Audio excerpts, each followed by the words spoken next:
Hora da previsão do tempo aqui no EPTV1, assunto para Giovana Rizardo, já está aqui comigo. Que história é essa de tornado em Araraquara? Giovana, explica pra gente. Boa tarde. Boa tarde, Juliana. Boa tarde para você que está assistindo a gente. Pois é, muita gente registrou isso no céu, mas não é bem um tornado, não. A gente vai explicar imagens para vocês terem uma ideia do que a gente está falando. Isso aconteceu entre 5h30 e 6h. Nuvenzinha funil. Tá explicado, então, para todo mundo que viu esse fenômeno, então, em Araraquara. Vamos falar da previsão para hoje? Vamos falar de Araraquara, então, aproveitar que a gente está por lá. Vamos ver o céu agora, que está diferente de ontem, bem cinza. Olha as cidades da região. Grande parte da região fica sem chuva, porque uma massa de ar seco é o que está atuando no interior do estado de São Paulo. Por isso impede exatamente isso aqui, gente, impede a formação de muito. Bora, vamos ver Leme, porque é exatamente isso que eu falei. Para hoje, máxima de 30 graus, pessoal de Leme já passando calor. Aí na quarta-feira... Tem mais alguma cidade? Temos sim, vamos mostrar então São José do Rio Pardo, perto do sul de Minas, aí sem previsão de chuva, a gente até acertou. Carinha de outono. A gente volta a se falar ainda hoje. Combinadíssimo. Até já, Giovana. A dengue, gente, está realmente preocupando aqui na nossa região. Os números de casos e de mortes não param de crescer nas nossas cidades e Nova Europa confirmou uma morte por causa da doença. É o 6º caso na nossa região. Vamos ao vivo lá para a cidade. João Vitor Arnel está lá. Tem mais detalhes para a gente. João, boa tarde para você. A gente quer saber quem que foi essa vítima, né, que morreu por causa de dengue e o que a cidade está fazendo para diminuir esses casos, para evitar que novos casos apareçam aí na cidade. Boa tarde. Oi, Ju. Boa tarde para você, para todo mundo que está acompanhando. Quase que diariamente aqui no EPTV1, não tem como. Os casos aqui na nossa região têm crescido. Agora, Nova Europa com essa morte confirmada, do ladinho de Araraquara, que vive uma epidemia da doença.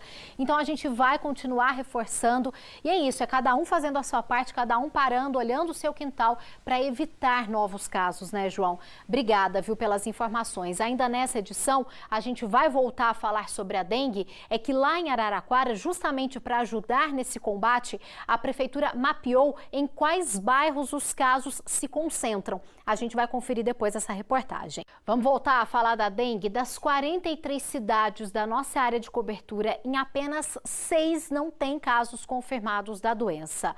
Araraquara é a que mais preocupa, são 4.771 casos e ontem confirmou a 5ª morte por causa da dengue.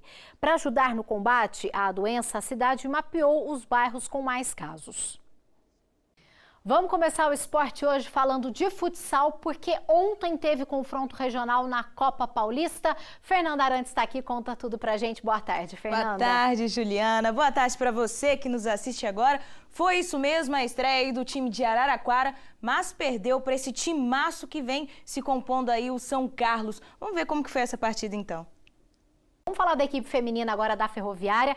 As meninas se preparam para o jogo de amanhã contra o Audax. É a 3ª rodada da primeira fase do Campeonato Brasileiro, né, Fernanda? E elas não venceram nenhuma partida até agora. E hoje também teve a coletiva aí das Guerreiras Grenás, né? Eu estive por lá para acompanhar a entrevista da técnica, que justificou o motivo da equipe ainda não ter conseguido a primeira vitória. A Ferroviária perdeu na estreia para o Kinderman e empatou com o Iranduba. E tudo, inclusive lá em Itaquera, nossa equipe vai estar por lá. Bacana, então, Fernanda, obrigada, viu? Obrigada, até então, amanhã. gente, até amanhã, tchau, tchau.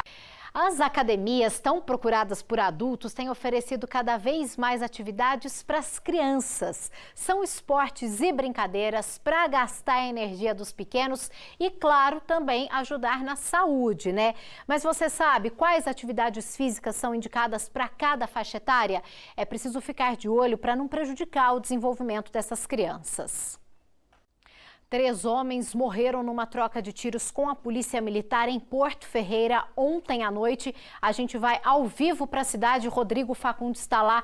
Tem mais informações para a gente. Rodrigo, boa tarde. Como é que foi esse caso?